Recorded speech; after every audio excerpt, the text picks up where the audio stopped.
Doctor साहब, फ़ारूक हबीब साहब ने आज जो है पाकिस्तान तरीके इंसाफ से अलहदगी इख्तियार कर दी है। उन्होंने कहा कि 9 मई को जो वाक़या हुआ वो लोगों की जहन साजी की गई थी। और दूसरी जानब नवाज शरीफ साहब वतन वापस आ रहे हैं तो नून लीग की जो कानूनी टीम है उसने हिकमत अमली तैयार कर ली है और 48 घंटे में दरख्वास्तें दायर किए जाने के इम्कान हैं कोई?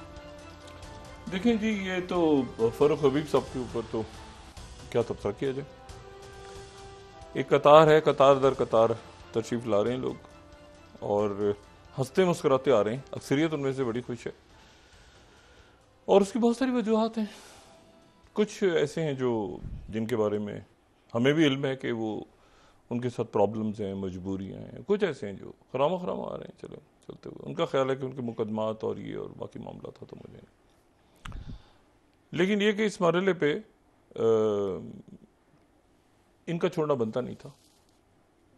मतलब एक जिसे कहते हैं ना कि कम से कम वो कोई तकलीफ, कोई परेशानी, कोई दुख तो चेहरों पे नजर आना चाहिए था ना, तो वो नहीं है। और हमें भी पता है कि वो उसकी बहुत सारी वजूहात हैं। बहरहाल इनके अपने सियासी फैसले हैं। फारूक हबीब साहब से एक ताल्लुक रहा है और रहेगा। लेकिन ये कि बहरहाल इस मरले पे कल इनके चेयरमैन पे और साबिक वजीर आजम पे फर्द जुर्म आयद हो रही है। साइफर के हवाले से जेल के अंदर ही मुकदमा चलेगा और शाह महमूद कुरैशी साहब के ऊपर और भी बहुत से लोग हैं जो वादा माफ बनने के लिए सब मामलात के कोई केसेस ना बने और ये ना बने। और इनको बहुत इनसे मोहब्बतें, बहुत शफकत बरती इन तमाम लोगों से जो साबिक वजीर आजम और यानी कुछ लोग तो ऐसे हैं जो कि किनारे पे रहे, तो वो किनारे पे जो रहे तो वो तो साथ खड़े हैं अभी भी शायद, या वो कहीं आवाज़ें निकाल कर रहे होते हैं। जो इन्होंने वो बहुत कुछ किया इस दौर में, तो वो जो हैं वो छोड़ के जा रहे हैं कतार दर कतार। तो इस पर कोई बात, मैं अब इस पर क्या तबसरा करूँ। दूसरी बात जो है वो ये कि ये जो यानी अब आप देखें कि 5 रोज़ रह गए और 5-6 रोज़ में नवाज शरीफ साहब की वापसी, और कल गालिबन कल या परसों उनकी दरख्वास्त दायर की जाएगी ज़मानत की, और उसके ऊपर क्या फ़ैसला आता है, वो कब लगती है, कब फ़ैसला आता है, क्या वो दोनों प्लान्स के लिए तैयार हैं। ये भी कि गालिबन वो यहाँ पर आए इस्लामाबाद तो यहाँ से बेल ले लें, और दूसरा ये है कि वो अगर गिरफ्तारी होती है तो सूरत में भी गिरफ्तारी के बाद फिर बेल अप्लाई होगी। तो उनकी कानूनी टीम मुख्तलिफ जो है वो उस पर गौर कर रही है कि वो आते हैं तो क्या ऑप्शंस जो भी हैं वो। लेकिन इस दौरान जो है वो एक आग फैल रही है और वो आग जो है वो मशरिक़ वस्ता से बाहर निकल गई है अब।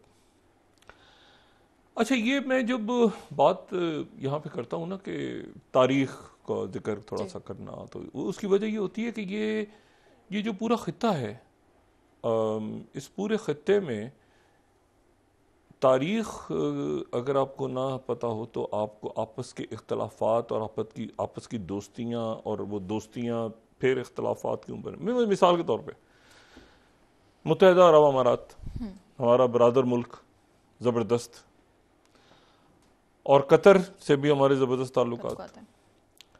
लेकिन क्या जब बात कि जब अंग्रेज आ रहा था 1966 में, तो पूरी तकरीबन बात तय हो गई थी कि कतर और बहरीन दोनों मुत्तहिदा अरब अमारात का हिस्सा होंगे। शेख ज़ैद बिन नहयान अल्लाह ताला उनके दर्जात बुलंद, बड़े ज़बरदस्त लीडर थे। तो ये कबाइल के जो सरदार थे, मुख्तलिफ कबाइल के सरदार, उन सब से वो बात कर रहे थे। और थोड़ा सा आखिर में बस वो एक आध जजीरे के ऊपर इख्तलाफ हुआ, तो उसके नतीजे में, वरना आप तसव्वुर करें कि आज यूएई में कतर भी होता और यूएई में बहरीन भी होता, तो वो ये हुआ कि नहीं जी, वो बात तय नहीं हुई। और दोनों ने जो है वो बहरीन और कतर ने फैसला किया कि हम आज़ाद रियासतों के तौर पे रहेंगे, वरना वो यूएई का हिस्सा होते। तो भाई ये आप देखें कि कितनी, तो जब वो ताल्लुकात आगे पीछे, तो कहीं वो कबाइल, वो पुरानी हिस्ट्री, वो चीज़ें जहन में रहना ज़रूरी है। अब सूरत हाल क्या है इस वक्त कि आग तो फैल रही है, और आग फैल रही है, और उसमें जो चुपके से काम हुआ है लेकिन बहुत बड़ा काम हुआ है, वो हुआ है प्रेसिडेंट दो तीन बातें। पहली बात तो ये है कि सेक्रेटरी ब्लिंकन जो हैं वो सऊदी अरेबिया के बाद वो इजिप्ट गए, इजिप्ट में भी बात नहीं बनी, उनके नहीं, उनके जो मुज़ाकरात थे, यानी आप तसव्वुर करें कि मिस्र जो कि शायद सबसे पुराना इत्तेहादी जमाल नासिर के बाद अमेरिका का इस खित्ते में, तो उसने भी सेक्रेटरी ब्लिंकन की बात नहीं मानी। और तमाम रोज़ ये बात होती रही कि जी वो रफ़ा की क्रॉसिंग खोल देंगे और कुछ देर के लिए खोल दी जाएगी और उसमें से ये होगा वो होगा, कुछ भी नहीं हुआ। वो रफ़ा की जो क्रॉसिंग में कह रहा था कि उसको खोलना आसान नहीं है, मैंने कल भी बात की। सेक्रेटरी ब्लिंकन जो है वो सुबह फिर वापस तल अवीव पहुंच गए। अच्छा, अब वो तल अवीव पहुंचे तो तल अवीव से वो यरूशलेम, लेकिन आगे वो ओमान जाके क्या करें, क्योंकि जो शाह अब्दुल्ला हैं जॉर्डन के, वो यूरोप चले गए। सही। और यूरोप में जाके उनकी बरतानवी वजीर आजम से मुलाकात हुई जी। तो मतलब वो कहते हैं नॉट अवेलेबल, ठीक है। अच्छा, एक और वाकया ये हुआ है कि जी ये जो शहादतें हैं वो तो ख़त्म नहीं हो रही, गज़ा पे बमबारी जारी है और लेबनान का फ्रंट जो है वो गर्म हो रहा है। 3000 के लगभग जो है शहादतें हो गई गज़ा में। और कुछ देर पहले, अच्छा ये तो मुज़ाकरात हो गए ना नाकाम, इसी दौरान जो एक शख्सियत जो चाइना पहुंची है या पहुंचने वाली है, पहुंच गई है, उसने वो जो शख्सियत है उसने टेलीफोन किया कुछ देर पहले। अच्छा, वो साहब जो है उनका नाम है जनाब व्लादिमीर पुतिन, रशिया के प्रेसिडेंट। उन्होंने टेलीफोन पर बात की है किन किन शख्सियात से। उन्होंने एक बात की है अब से कोई यानी 2-4 घंटे के अंदर, वो किर्गिस्तान थे, ये बात हमने की थी ना कि वो CIS की मीटिंग हो रही थी वहां पर। उसके बाद वो चाइना लेवरोव पहुंच गए हैं, लेवरोव की मीटिंग हुई है वांग ली के साथ, मशरिक वस्ता के हवाले से सारी बात हुई है। लेकिन उन्होंने वो कहते हैं enter president Putin middle east के अंदर, प्रॉपर एंटर। प्रेसिडेंट पुतिन ने टेलीफोन पे बात की है सदर इब्राहिम रईसी से। उसके बाद प्रेसिडेंट पुतिन ने बात की है मिस्र के जनरल रिटायर्ड सीसी से। उसके बाद प्रेसिडेंट पुतिन ने बात की है महमूद अब्बास, फलस्तीनी अथॉरिटी के प्रेसिडेंट से। और उसके बाद प्रेसिडेंट पुतिन ने बात की है इसराइल के नेतन्याहू से। सही। और ये टेलीफोन कॉल्स की हैं चाइना से। चाइना पहुंचे ना, बेल्ट एंड रोड फोरम शुरू हो रहा है कल से बैठ, जिसमें यहाँ से निगरान वज़ीर आज़म भी गए। और इसमें जो एक इंटरेस्टिंग बात भी, तालिबान भी हैं, तालिबान का डेलीगेशन भी, वो भी belt and road forum join कर रहा है। लेकिन ये है कि इसमें जो इंटरेस्टिंग है वो स्पेनिश प्राइम मिनिस्टर भी पहुंचे हुए हैं। सही। अच्छा, तो यूरोप से भी नुमाइंदगी है बेल्ट एंड रोड फोरम की। बहरहाल इस पर बाद में बात करें। यूरोप के अंदर ये फ़लस्तीन और इसराइल के मसले पे भी बड़ा तनाज़ है, आपस में डिवीजन है। लेकिन इसमें ये बात आप देखें कि सेक्रेटरी ब्लिंकन का दौरा जो है वो इस कदर बुरी तरह से नाकाम हो रहा है। अच्छा, नाकाम इसलिए हो रहा है कि जंग, उनकी बात कोई नहीं सुन रहा। जनरल सीसी ने कहा कि वो आप तो जूश हैं और हम तो मिस्र के लोग हैं पुराने, तो हम तो यहीं पर इन इलाकों में साथ रहे हैं, तो हमने तो कभी भी, देखिए मिस्र की तो तारीख है ना पूरी, सराय सीना और ये सारा तो इस्लाम से, तो वो उन्होंने कहा कि हम तो साथ रहे हैं मिस्र के लोग, तो आप भी तो यहीं के हैं, मतलब यहूदी ज्यूश, तो हमारे तो आपके सामने तो कभी नहीं आपके साथ मारकुटाई की। तो अब ये कितनी अजीब सी बात है। सेक्रेटरी ब्लिंकन गए हैं कि भाई ये रास्ता खोलो, अमेरिकन पासपोर्ट जिनके पास है उनको बाहर निकालो, रास्ता दो, कुछ करो, ये करो, नहीं चलो। एक इंतहाई अजीब सा मैंने आज देखा, ये जो सिक्योरिटी अलर्ट है नंबर 10, 7वीं स्लाइड, ये बड़ी ये अच्छा, कुछ चीज़ें ऐसी होती हैं जो तारीख में रह जाती हैं, मतलब इनका अपना इम्पैक्ट रह जाता है कि क्या हुआ था उस वक्त क्या हुआ था। अमेरिकन्स का इनखला हो रहा, अमेरिकन्स छोड़ रहे हैं इसराइल, यानी आप ये तस्वुर करें कि अमेरिकन्स भी छोड़ रहे हैं और जो ज्यूज हैं वो भी छोड़ रहे हैं, जान का खतरा है, भागो। अमेरिकन इसराइल छोड़ रहे हैं, भाग रहे हैं। तो ये जो 7वीं स्लाइड है सिक्योरिटी अलर्ट 10, और फिर उसके बाद जो 8वीं स्लाइड है सिक्योरिटी अलर्ट, अच्छा ये सिक्योरिटी अलर्ट जो है ना 8वीं स्लाइड अगर हम दिखाएं, रफा बॉर्डर क्रॉसिंग।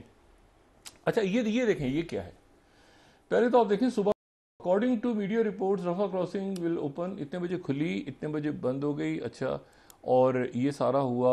अच्छा, if you assess it will be safe, ये अपने सिटीजन को क्या कह रहे हैं अदर देखें, you may wish to move closer to Rafah border. अगर आप समझें कि रफा खुल गया, रफा की सरहद, तो वहां चले जाएं आपकी, लेकिन खुद देखें हमारे पे ना रखें अपनी सिक्योरिटी। आप देखें इफ यू असेस, वरना होता है कि आप ना जाएं। अब ये सिक्योरिटी अलर्ट कैसा है कि if you assesses it will be safe, you may wish to move closer to Rafah border crossing. There may be very little notice if the crossing opens and it may open for a limited time. ओ भाई, ये इस तरह का आपने कभी security alert देखा है? आप जाएं उधर, अगर अपनी मर्जी पे जाएं, अगर खुला हो थोड़ी देर के लिए खुलेगा तो देख के वो वापस बना, वो सारा दिन खुला ही नहीं। उधर अमेरिकन सिटीजन्स, ये मैंने ऐसा सिक्योरिटी अलर्ट कभी नहीं देखा। ये होता है कि आप जाएं या ना जाएं, खतरा है आपको। दूसरा देखें आप जरा, जो 7वां है यूएस एम्बेसी इन, जो नंबर 10 है, वो देखें क्या है सिक्योरिटी अलर्ट है। शिप सुबह चला, ठीक है, बड़ी अच्छी बात है। शिप वो जो कल बात की थी, पॉइंट ऑफ डिपार्चर जो है वो वहीं से हैफा से हुआ।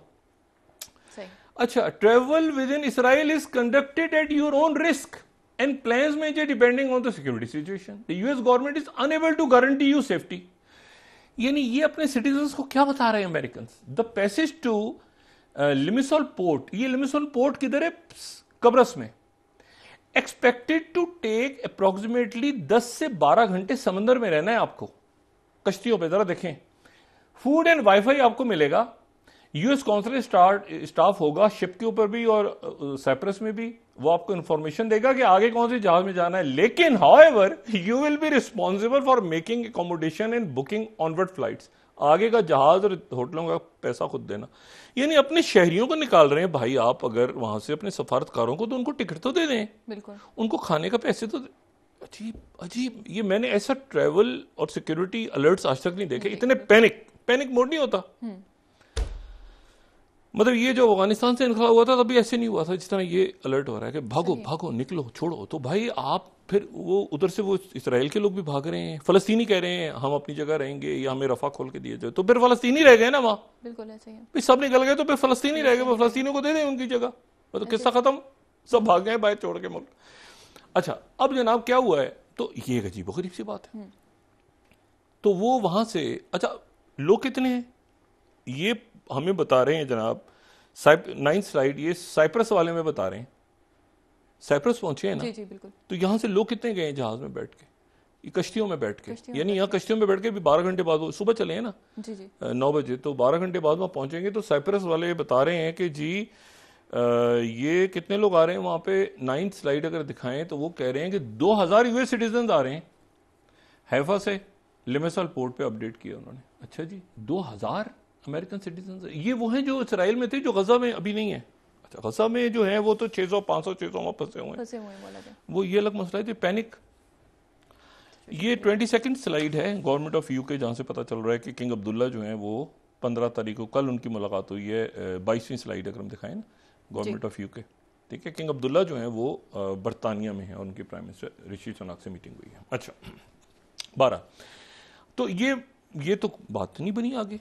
अब जनाब इसी दौरान नेतन्याहू साहब ने प्रेसिडेंट बाइडेन को दावत दे दी कि आप तशरीफ लाएं। प्रेसिडेंट बाइडेन को कहा है कि आप जंग छिड़ी हुई है तो आप जरा खुद आ जाएं, वरना। अच्छा, प्रेसिडेंट बाइडेन ने भी पहली दफा ये बात की है कि भाई ये गजा में ना जाएं, ये मामला मुज़ाकरात से हल करें। सेक्रेटरी ब्लिंकन मुज़ाकरात से पूरी कोशिश है अमेरिकन की कि किसी तरह जंग आगे ना फैले। लेकिन ये कि वो जो मैसेज गया ईरान का और सऊदी अरेबिया का और इजिप्ट का और जॉर्डन के किंग ही चले गए छोड़ के, यहाँ कोई ना रहे तो, ठीक है, उनकी गार्ड्स फौजें अलर्ट खड़ी हैं।